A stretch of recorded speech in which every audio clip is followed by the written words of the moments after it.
जय Hind defence lovers. आज की टॉप हेडलाइंस कुछ इस प्रकार है। पहली बार जम्मू कश्मीर पुलिस में एक सर्विंग आर्मी ऑफिसर को किया गया है अपॉइंट। पाकिस्तान के पीएम को भारत से इजरायल जैसी स्ट्राइक का डर। मोरक्को भारत के टाटा आर्मर्ड प्लेटफॉर्म्स को करेगा इस्तेमाल।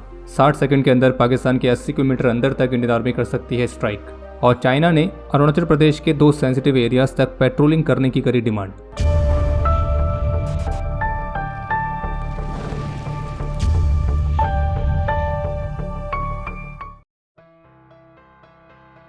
तो आज के अपडेट की शुरुआत करते हैं जम्मू कश्मीर से, जहां कुलगांव में स्पेसिफिक इंटेलिजेंस इनपुट्स के आधार पर इंडियन आर्मी और जम्मू कश्मीर पुलिस ने एक जॉइंट ऑपरेशन लॉन्च किया था। और फिर इस ऑपरेशन के दौरान पाकिस्तान द्वारा स्पॉन्सर्ड आतंकियों के साथ कॉन्टैक्ट एस्टैब्लिश हुआ। और अभी जिस समय हमें वीडियो रिकॉर्ड कर रहे हैं तब तक आई रिपोर्ट्स के मुताबिक इस ऑपरेशन में हमारी फोर्सेस ने 2 सुअरों को सफलतापूर्वक होरीफाइड कर दिया है और उनके पास से 2 AK राइफल्स, एम्यूनिशंस और बाकी के वॉर लाइक स्टोर्स रिकवर किए गए।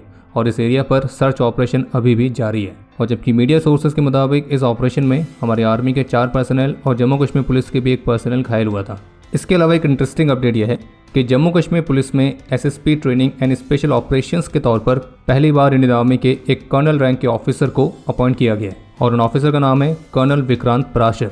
और बता दें कि कर्नल विक्रांत 10 पैरा SF से हैं और फिलहाल अभी वर्तमान समय में वो इंडियन आर्मी के हाई एल्टीट्यूड वॉरफेयर स्कूल में पोस्टेड थे, लेकिन अब वे जम्मू कश्मीर पुलिस में डेपुटेशन बेसिस पर 2 वर्षों के लिए SSP training and special operations के तौर पर नियुक्त रहेंगे। और रिसेंट पास्ट में पहली बार है जब जम्मू कश्मीर पुलिस में एक सर्विंग आर्मी ऑफिसर को अपॉइंट किया गया है। और जानकारी के लिए आपको बता दें कि कर्नल विक्रांत को उनकी वीरता के लिए शौर्य चक्र भी मिल चुका है। जब वे लेफ्टिनेंट कर्नल के पद पर थे तो उन्हें सूचना मिली थी कि कश्मीर में एक बाजार में भीड़ की आड़ में कुछ आतंकी छिपे हुए हैं। तो फिर इस पर कर्नल विक्रांत ने अपने 3 अन्य साथियों के साथ कार्रवाई करी और सिविलियंस की सुरक्षा को भी ध्यान में रखते हुए उन्होंने बेहद ही सूझबूझ का परिचय देते हुए उस आतंकी कमांडर को ढेर भी कर दिया था, जबकि भीड़ की आड़ में जो अन्य आतंकी थे वो भाग निकले थे। और इसके साथ ही उन्होंने अपनी टीम को भी गुस्साए लोगों की भीड़ से सुरक्षित निकाला था और इसी वीरता के लिए उन्हें शौर्य चक्र से सम्मानित किया गया। और अब जम्मू कश्मीर पुलिस में ट्रेनिंग और स्पेशल ऑपरेशंस के SSP के तौर पर उनकी नियुक्ति का मतलब ये भी है कि यहाँ पे पुलिस के जवानों को भी पैरा कमांडोज के तर्ज पर ट्रेनिंग मिलने वाली है, ताकि वे पाकिस्तान द्वारा स्पॉन्सर्ड आतंकियों का और भी प्रभावी तरीके से सामना करें। और आतंकवाद के खिलाफ ये भारत सरकार का एक बहुत बड़ा कदम है। इजराइल की डिफेंस फोर्सेस ने हिजबुल्लाह के खिलाफ अभी तक की सबसे बड़ी स्ट्राइक करी है, जिसमें हिजबुल्लाह ग्रुप के फाउंडर्स में से एक और उनके top most leader Hassan Nasrallah को ढेर कर दिया गया है। और इस हसन नसरल्लाह के एलिमिनेशन के साथ इजराइल की डिफेंस फोर्सेस ने हिजबुल्लाह ग्रुप की पूरी मिलिट्री चेन ऑफ कमांड को एलिमिनेट कर दिया। और इजराइल की एयरफोर्स ने अपने प्रिसाइज स्ट्राइक में हिजबुल्लाह की मिसाइल यूनिट का कमांडर मोहम्मद अली इस्माइल और उसका डेप्यूटी हुसैन अहमद इस्माइल को भी एलिमिनेट किया है। और इजराइल की डिफेंस फोर्सेस ने भी बताया कि कैसे हिजबुल्लाह ने लगभग 1,50,000 से अधिक रॉकेट्स रखे हुए थे, जिनका इस्तेमाल वे इजराइल की सिविलियंस पर करने वाले थे। और इनमें से कई सारे रॉकेट्स को तो सिविलियन पॉपुलेशंस की आड़ में छिपा के रखा गया था। बाकी हिजबुल्लाह के प्रमुख हसन नसरल्लाह को जो एलिमिनेट किया गया तो उसकी पुष्टि खुद हिजबुल्लाह की तरफ से भी कर दी गई है। और जबकि इसके बाद ईरान ने OIC की एक अर्जेंट मीटिंग भी बुलाई है। और हसन नसरल्लाह को इजराइल ने कहीं और नहीं बल्कि उनके सेंट्रल हेडक्वार्टर्स में स्ट्राइक करके ढेर किया है। और हिजबुल्लाह का जो सेंट्रल हेडक्वार्टर था तो वो बेरूत में रेजिडेंशियल बिल्डिंग्स के अंडर एक अंडरग्राउंड लोकेशन पर था। और इसी हेडक्वार्टर से हिजबुल्लाह की जो सीनियर चेन ऑफ कमांड है वो आतंकी गतिविधियों को अंजाम दे रही थी। और इस पूरे ऑपरेशन को इजराइल के एयर फोर्सेस ने इजराइल डिफेंस फोर्सेस की इंटेलिजेंस के सपोर्ट के साथ बेहद ही प्रिसाइज तरीके से अंजाम दिया है। और अब कुछ ऐसी भी मीडिया रिपोर्ट्स देखने को मिली हैं कि इजराइल डिफेंस फोर्सेस के डर से ईरान के सुप्रीम लीडर को एक सिक्योर लोकेशन में ट्रांसफर किया गया। बाकी जिस तरह से इजराइल अपने दुश्मनों को चुन चुन कर मार रहा है, उन पर लगातार कहर बरसा के रखा हुआ है, तो इस बीच डिफेंस कम्युनिटी में कुछ डिबेट ऐसी भी देखने को मिली थी कि जिस तरह से भारत का निकम्मा पड़ोसी पाकिस्तान भारत में आतंकी गतिविधियों को अंजाम देता है, तो क्या पाकिस्तान के इस एक्शन के लिए भारत भी कभी इजराइल की तरह एक्शन लेगा? तो देखिए, बात ऐसी है कि हमारा निकम्मा पड़ोसी के अंदर भारत के एक्शंस का डर इतना है कि भारत कुछ कहता भी नहीं है, लेकिन फिर भी वो ये मान लेते हैं कि भारत कुछ करने वाला है। और ऐसा ही एक डर अभी हाल ही में UNGA में पाकिस्तान के प्रधानमंत्री की स्पीच में देखने को मिला था। अपनी स्पीच में उन्होंने हमेशा की तरह कश्मीर में आर्टिकल 370 वाला मुद्दा तो उठाया ही, लेकिन साथ ही साथ वो खुद ही ये भी कह रहे थे कि अगर भारत POK पर किसी तरह का एक्शन करने का सोच रहा है तो पाकिस्तान भी उसका बहुत ज़बरदस्त तरीके से जवाब देगा वगैरह वगैरह। और विडंबना तो कुछ ऐसी है कि पाकिस्तान की PM ने स्पीच भी एक ऐसे दिन दी है जिस दिन 2016 में हमारी स्पेशल फोर्सेस ने सीमा पार करके वहाँ पे पाकिस्तान की ISI द्वारा पाले जाने वाले सुअरों को चुन चुन कर होरीफाइड किया था। और इतना ही नहीं बल्कि पाकिस्तान के PM ने अपनी स्पीच में सबकी बात करी, जम्मू कश्मीर की, इजराइल की, गाज़ा की, फ़िलिस्तीन की, लेकिन वो अपने खुद के देश के बारे में बात करना भूल गए। बाकी पाकिस्तानी पीएम के इस स्पीच के रिस्पांस में फिर यूएन में भारत के सबसे यंगेस्ट डिप्लोमेट ने एक बहुत ही बेहतरीन रिस्पांस दिया, जिस पर उनका ये कहना था कि आज सुबह इस असेंबली ने एक बहुत बड़े मजाक को विटनेस किया है। एक देश जिसे मिलिट्री रन करती है, जिसकी टेररिज्म, नार्कोटिक्स ट्रेड और ट्रांसनेशनल क्राइम्स के लिए एक ग्लोबल रेपुटेशन बनी हुई है, लेकिन फिर भी ये इस बात का दुस्साहस करते हैं कि ये दुनिया की सबसे लार्जेस्ट डेमोक्रेसी पर हमला करें। जैसे कि पूरी दुनिया जानती है कि पाकिस्तान ने अपने पड़ोसियों के खिलाफ क्रॉस बॉर्डर टेररिज्म को हमेशा एक वेपन की तरह एम्प्लॉय किया। इन्होंने हमारी पार्लियामेंट पर हमला किया, हमारी फाइनेंशियल कैपिटल मुंबई में हमला किया, हमारे मार्केट प्लेसेस पर हमला किया, हमारे तीर्थ यात्रा मार्गों को टारगेट किया, और ये लिस्ट बहुत लंबी है। तो ऐसे देश के लिए कहीं पर भी होने वाले वायलेंस पर बात करना तो वो एक बहुत बड़ी हिपोक्रेसी की तरह है। इतना ही नहीं, पाकिस्तान जैसा देश जहाँ पे हमेशा चुनावों में धांधली होती है, तो वो बात कर रहा है किसी डेमोक्रेसी में एक पॉलिटिकल चॉइस की। बल्कि सच्चाई ये है कि पाकिस्तान हमारी टेरिटरी को हमेशा लेना चाहता है, और यहाँ तक कि जम्मू कश्मीर में जो इलेक्शंस हो रहे हैं उनको बाधित करने के लिए आतंकवाद का इस्तेमाल भी कर रहा है। और जम्मू कश्मीर जो कि भारत का एक अभिन्न हिस्सा है। और उन्होंने ये भी कहा कि पाकिस्तान को इस बात का एहसास होना चाहिए कि भारत के खिलाफ अगर वो क्रॉस बॉर्डर टेररिज्म का इस्तेमाल करते रहेगा तो ये अनिवार्य रूप से इसके परिणामों को भी आमंत्रित करेगा। उन्होंने ये भी कहा कि पाकिस्तान वो देश है जिसने बहुत लंबे समय तक ओसामा बिन लादेन को अपने वहाँ होस्ट किया। पाकिस्तान वो देश है जिसके निशान दुनिया भर में होने वाली आतंकी गतिविधियों में हमेशा मिलते हैं। और उन्होंने ये भी कहा कि पाकिस्तान अपने झूठों से सच को हमेशा छुपाते रहेगा, लेकिन हम फिर से कहेंगे कि इससे कुछ भी बदलने वाला नहीं है, और इस पर हमारा जो स्टैंड है वो बिल्कुल स्पष्ट है। जहां एक तरफ भारत अमेरिका के साथ US made striker armoured vehicles वाली डील को अंतिम रूप देने की तैयारी कर रहा है, वहीं दूसरी तरफ मोरक्को ने भारत के टाटा एडवांस सिस्टम लिमिटेड के साथ भारत में स्वदेशी तौर पर बनाए गए व्हील्ड आर्मर्ड प्लेटफॉर्म को खरीदने के लिए एग्रीमेंट साइन किया है।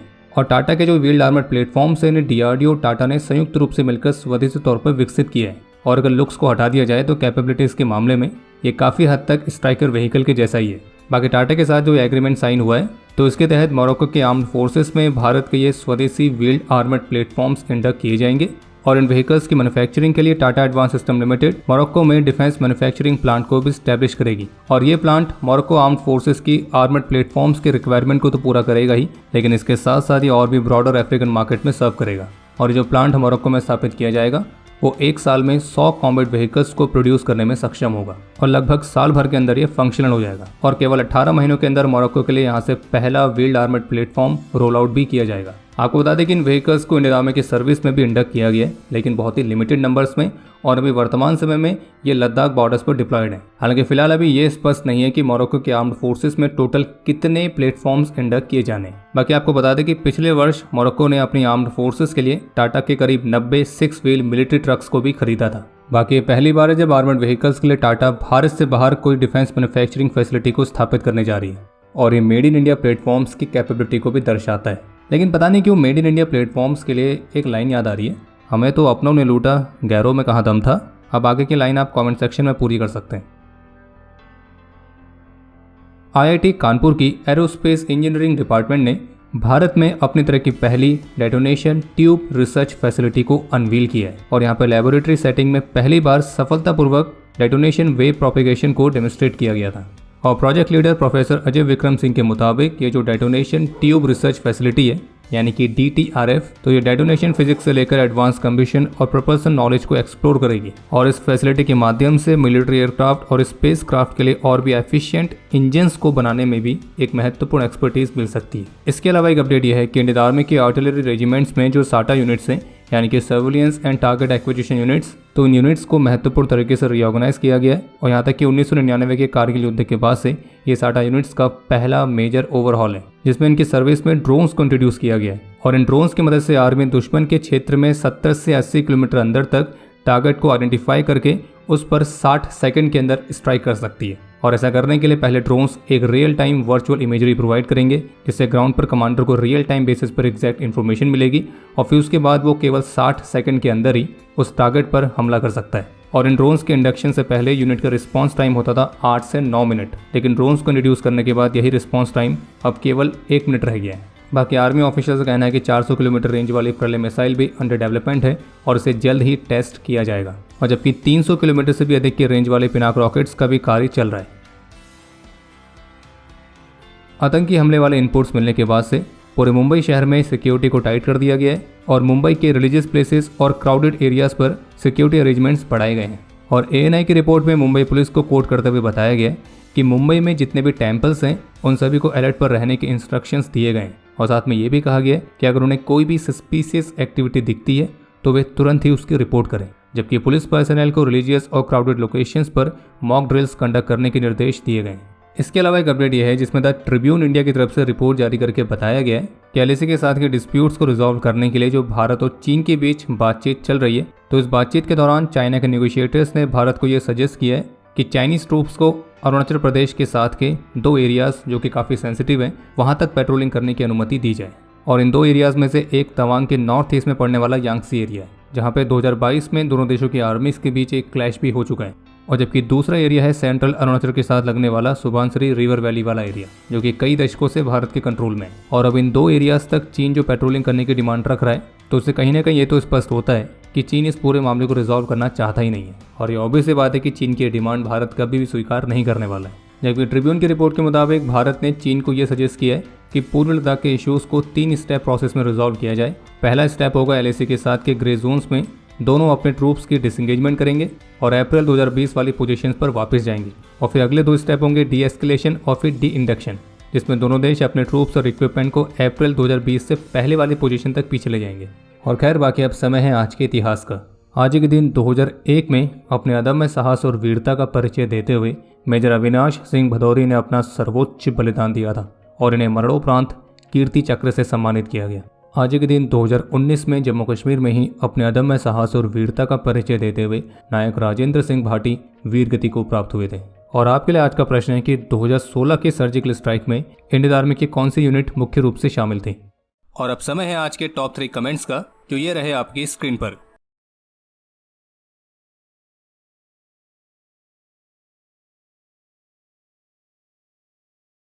तो हमारे आज के इस एपिसोड के लिए इतना ही। उम्मीद है आपको एपिसोड पसंद आया होगा। पसंद आए तो वीडियो को लाइक जरूर करें। कोई भी सुझाव या सवाल हो तो उसके लिए कमेंट सेक्शन ओपन है।